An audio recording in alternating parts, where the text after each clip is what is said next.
The United States and China, two of the world's biggest powerhouses. One is the largest economy. The other is closing the gap fast. They compete in technology, military strength, and global influence. But this rivalry goes beyond just economics.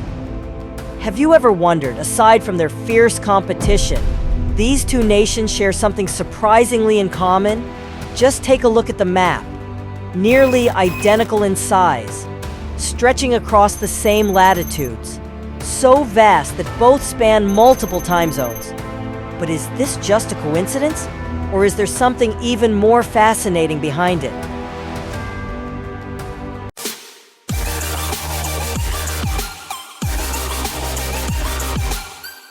When it comes to land area, the United States covers about 9.8 million square kilometers, while China spans roughly 9.6 million, nearly identical in size.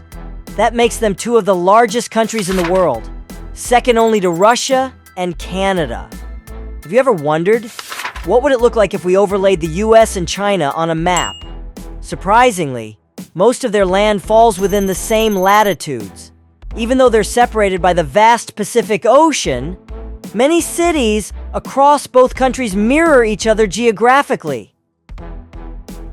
If you were in Washington, D.C. and flew straight west, you'd land in Beijing because these two capitals sit almost exactly on the 39th parallel.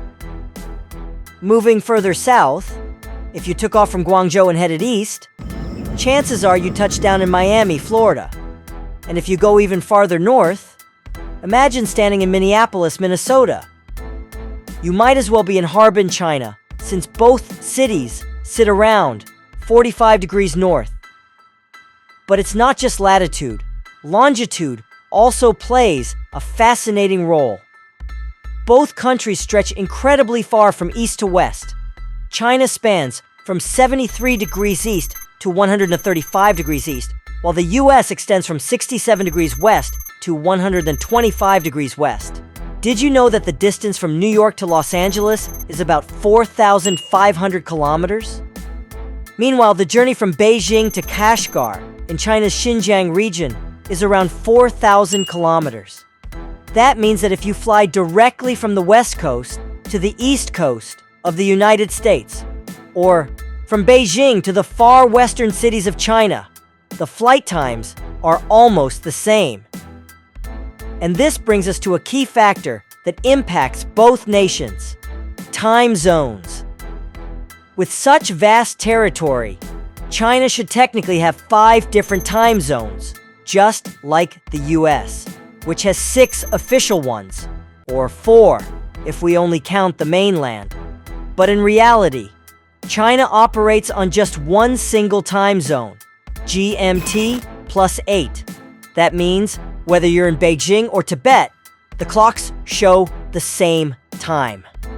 This can lead to some unusual situations. For example, in Xinjiang, during winter, the sun might not rise until 10 a.m.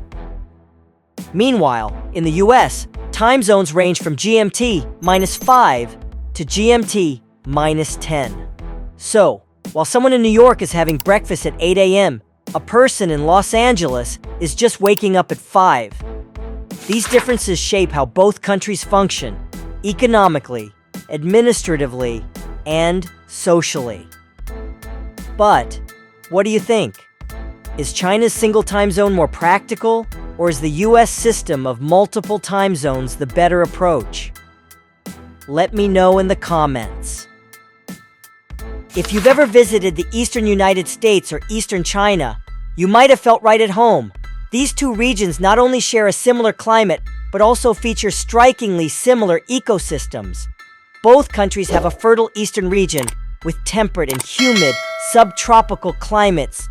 New York experiences cold winters and hot, humid summers, just like Shanghai. Further south, Washington, D.C. shares a climate pattern with Beijing: scorching summers, chilly winters, and fairly even rainfall throughout the year. Did you know? The lush forests stretching from Appalachia to Florida in the eastern U.S. bear a remarkable resemblance to the tropical and subtropical forests found in eastern China. Meanwhile, both nations have rugged western landscapes with vast plateaus and towering mountains. The Rocky Mountains in the US extend from Canada down to New Mexico, while China's Himalayas dominate its western border with Nepal and India, home to Mount Everest, the highest point on Earth. The Grand Canyon, one of America's most iconic natural wonders, has steep cliffs and deep gorges that resemble the dramatic landscapes formed along the Tibetan Plateau. Between these contrasting regions lie vast grasslands and deserts. China's Inner Mongolia features sprawling steppes that transition into the Gobi Desert, while the U.S. Great Plains stretch from Texas to Canada, covering an enormous expanse of prairie. And here's something fascinating. Both regions experience strong winds, low rainfall, and frequent dust storms, making them ideal for large-scale cattle ranching and agriculture. Then, we have two legendary rivers that define the heartlands of these nations: the Mississippi River and the Yangtze River. The Yangtze, stretching over 6,300 kilometers, is Asia's longest river. It flows through major cities like Chongqing, Wuhan, Nanjing, and Shanghai. The Mississippi, spanning about 3,800 kilometers, serves as America's economic lifeline, cutting through numerous states from Minnesota to Louisiana. Both rivers are crucial trade routes, transporting enormous amounts of goods, from agricultural products to consumer goods. While the Mississippi sustains America's Midwest, the Yangtze is often called China's Silk Road on water. We've seen how the US and China share many geographical similarities. But what about population and economy? These two factors are at the heart of the global superpower race. China has over 1.4 billion people, making it the second most populous country in the world, just behind India. Meanwhile, the US, with around 345 million people, ranks third, but has only about 1/4 of China's population. In terms of population density, China has about 150 people per square kilometer, while the US has just 36. That means on average, an American has 4 times more living space than a Chinese citizen. But not all areas are densely populated. Most of China's population is concentrated in the east, with megacities like Beijing, Shanghai, and Guangzhou. The US follows a similar pattern, with bustling cities on the East Coast like New York and Washington, D.C., and major hubs on the West Coast like Los Angeles and San Francisco. However, some regions are nearly empty.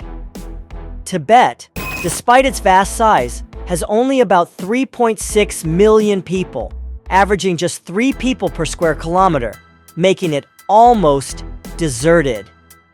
Similarly, Alaska, the largest U.S. state, has an even lower population density of just 0.5 people per square kilometer, sparser than the Sahara Desert.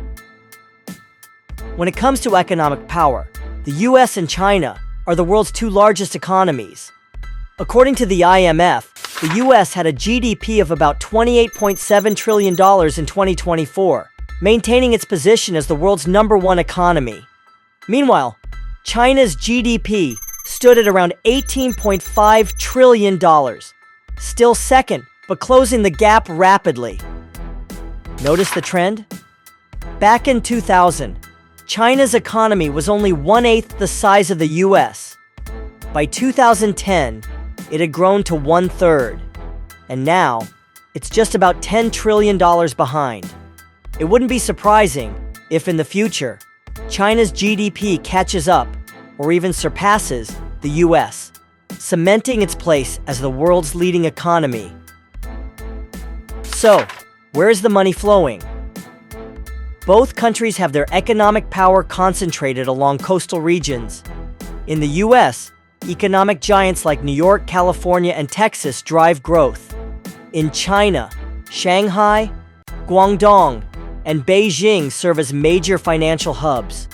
both nations heavily rely on global trade, exporting goods through massive port cities like Los Angeles, Shanghai, and Guangzhou. When viewed through a geographical lens, the US and China share some striking similarities, but these very similarities have also fueled intense competition between the two superpowers in nearly every aspect. So, who will take the lead in the future? Will the differences between these two nations shape the course of the world? Let us know your thoughts in the comments below. Don't forget to like and subscribe so you won't miss our upcoming videos. Thanks for watching, and see you next time.